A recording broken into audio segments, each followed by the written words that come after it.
it's good to think of them as children and what happened to them when they were growing up.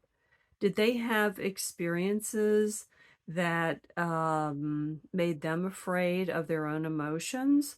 Did they grow up with parents who taught them that, children should be seen and not heard, that children's needs were, being selfish or were asking too much of other people?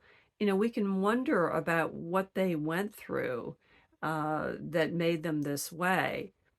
It could be that they were just innately unable to deal with emotional intimacies in a way that, other people were able to, that there might be some neurological reason why they don't process things like that very well.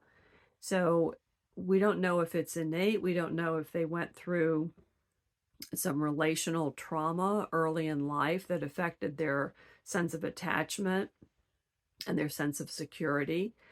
But I would wonder about that because they act like people who have been through some kind of trauma. I mean, their level of defensiveness, their poor ability to deal with stress, their excruciatingly sensitive issues of self-esteem and goodness and badness, all those kinds of concerns make me think that they probably went through a lot of fear and feelings of rejection and not being good enough when they were growing up.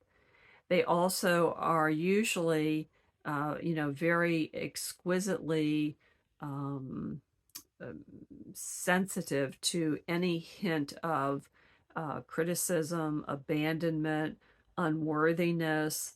They've always got, one foot in a state of, I'm not good enough.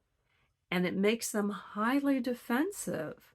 They're always on the lookout for anybody saying the wrong thing to them or, making them, quote unquote, feel bad about themselves.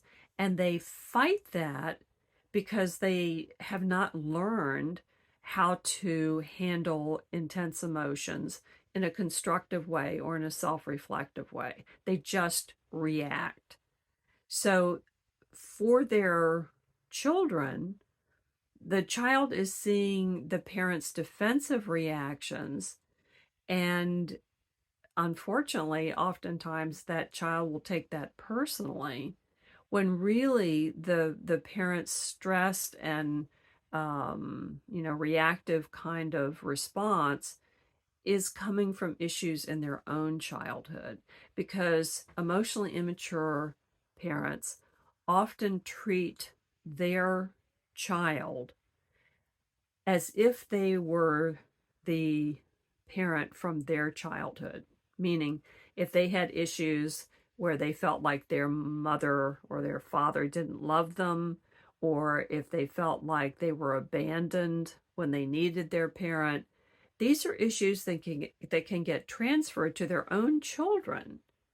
Now, this is not logical or sensible, but it's very psychological, that we take another close relationship, like with our own children, and then we project these old issues onto it when there's some kind of trigger incident where that parent begins to have a feeling of being unloved or abandoned, whatever. And that parent can come back on that child, accusing them of abandoning them or criticizing them or not loving them enough. And it's not the child's fault. It's a projection of what that parent went through with their own parents in their childhood. How would their child ever know that? They wouldn't. They would have to take it personally. But when we study about the nature of emotional immaturity and what people are like, it finally gives you a place to stand where you don't have to take those things personally, where you can understand them as the result of these early and very painful um, traumas that your parents may have gone through. Your job, though, is not to put all the focus on what your parents went through because they're handling it in the way that they've learned to handle it. They just project blame onto other people, deny realities they don't like, and insist that you're wrong and they're right. I mean, they are handling it, right? You don't have to go back and try to help them with that. They've got it. They're fine. But you have to help yourself by going back and understanding that these things that you have felt bad about, that you may have been accused of, may have come from their childhood.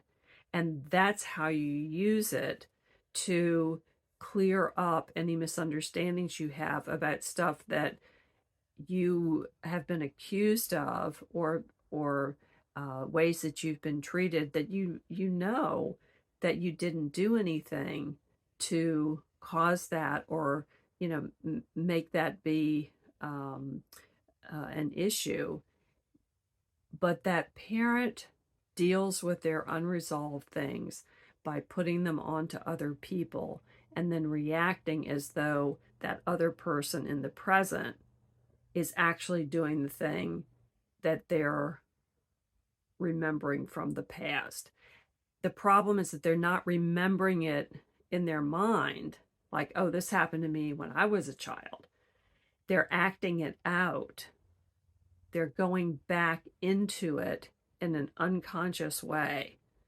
And it appears to them like you're doing the very same thing their parent did, even if you didn't.